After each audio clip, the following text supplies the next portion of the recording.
नमस्कार दोस्तों, मैं अभिषेक आपके सामने अभी टॉक में आज रशिया और यूक्रेन युद्ध का जो इम्पैक्ट है पूरे वर्ल्ड पॉलिटिक्स में उसको डिस्कस करूंगा।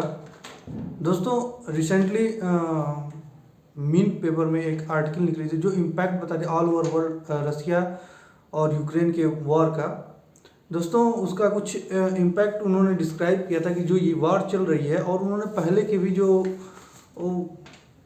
जो फूड प्राइसेस में जो हाइक थी उस सबको कंपेयर किया है, और कंपेयर करने के बाद उन्होंने एक बहुत ही अच्छा एनालिसिस उसका दिया है।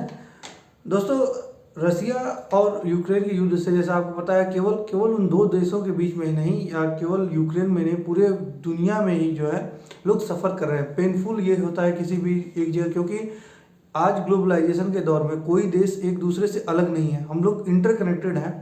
अगर एक देश में कोई चीज़ होती है जो उसकी इकोनॉमी को, जो उसके पॉलिटिकल सिचुएशन को इम्पैक्ट करती है, तो वो दूसरे देशों को भी इम्पैक्ट करती है। रसिया इस पूरे देश में एक जियोपॉलिटिक्स में, पूरे वर्ल्ड में जियोपॉलिटिक्स में, इकोनॉमी में एक काफ़ी इम्पोर्टेंट प्लेयर है, और इस समय वही एक बहुत ही एक सीरियस वॉर में चूँकि इन्वॉल्व है, तो इसका इम्पैक्ट देखे भी जा रहे हैं, और इस पर काफ़ी स्पेशलिस्ट ने चर्चा भी की है। तो उसी का कुछ मैं एक इम्पॉर्टेंट बहुत ही एनालिसिस आपके बीच में लेके आया हूँ। दोस्तों, रशिया यूक्रेन के टेंशन से जो सबसे बड़ा एक शॉक है, वो जो फूड प्राइसेस हाइक है, जो फूड प्राइसेस स्पाइक है, उसका है।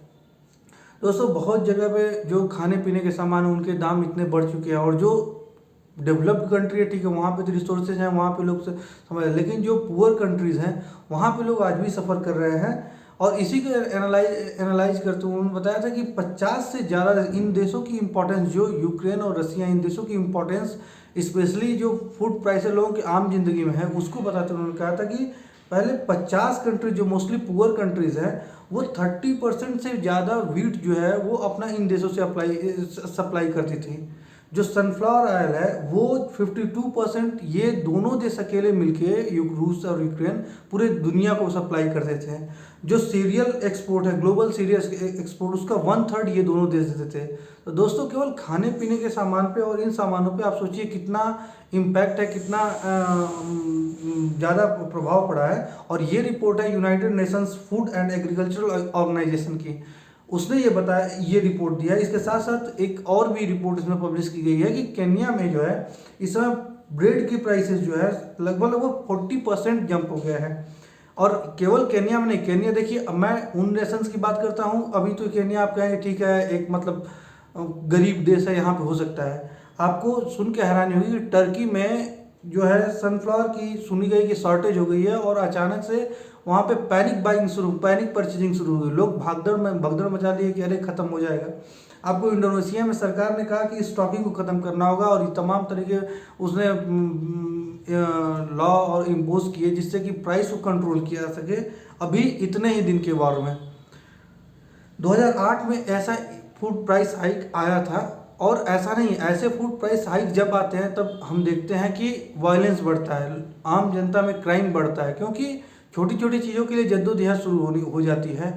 और इससे केवल ये एक चीज़ें नहीं है, हाँ, इससे चाइल्ड एजुकेशन प्रभावित होता है, इससे इम्पैक्ट पड़ता है, इससे हर छोटी चीज़ें, क्योंकि खाना पीना अपनी बेसिक कम, अगर वो पूरा नहीं होती है तो जो लोग उसको पूरा करने के लिए दूसरी चीज़ों को बाधित करना शुरू करते हैं, लोग क्राइम करना शुरू करते हैं। तो इसीलिए ये चीज़ चिंताजनक है।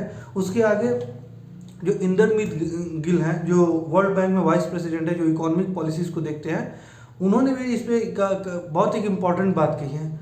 उनका बात ये कहना है, उन्होंने कोरोना वायरस में जो इकोनॉमी को जो धक्का लगा है, वो उस धक्के को जो रसिया और यूक्रेन के धक्के दोनों कंपेयर करते हैं। उन्होंने ये कंपेयर करते हुए कहा कि जो लॉकडाउन के समय था, वो एक पॉलिसी के तहत लोगों ने बंद किया था, अपनी इकोनॉमी को बंद किया था लोगों के सिक्योरिटी के लिए, फिर इसको स्टेप बाय स्टेप रिवर्स किया, ये रिवर्सिबल था। लेकिन ये जो अचानक से वार हुआ और लोग अपने आप परेशानी में चले गए, ये इरिवर्सिबल है, क्योंकि इसके लिए कोई पॉलिसी और कुछ भी नहीं था। तो कहे ये काफ़ी चिंताजनक है। लेट्स सी, हम होप ही कर सकते हैं कि इन फ्यूचर ये चीज़ें बदलेगी, काफ़ी अच्छी सिचुएशन हो, वॉर रुके, इसमें किसी का अच्छा नहीं होता है। और जो भी होगा हम आपको अपडेट करते रहेंगे। लेकिन हालांकि फ़िलहाल अभी ये फूड प्राइसेस एक चिंता का विषय बनी हुई हैं। बाकी धन्यवाद, अपना ख्याल रखिए, बाय बाय, जय हिंद।